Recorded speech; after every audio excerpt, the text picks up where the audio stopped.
Stop scrolling. आज हम नून साकिन और तनवीन के बाकी दो कवायद पढ़ेंगे, इदगाम और इकलाब। इदगाम क्या है? इदगाम का मतलब है मिलाना, जोड़ना।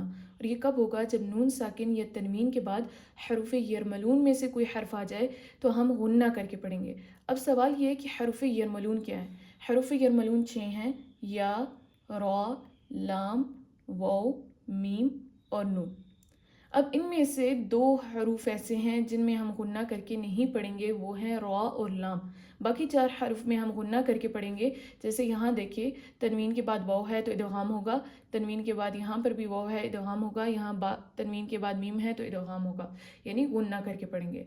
अब बात है इकलाब। इकलाब का मतलब है बदल के पढ़ना, यानी हमने तनवीन और नून साकिन को मीम से बदल के पढ़ना है। कब पढ़ना है?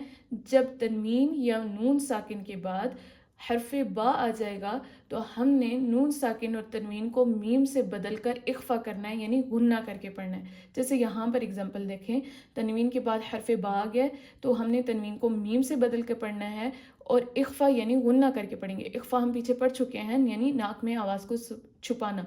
तो सुम्मुम बुकमुन। One sentence, one lesson, one meaning. See you next time.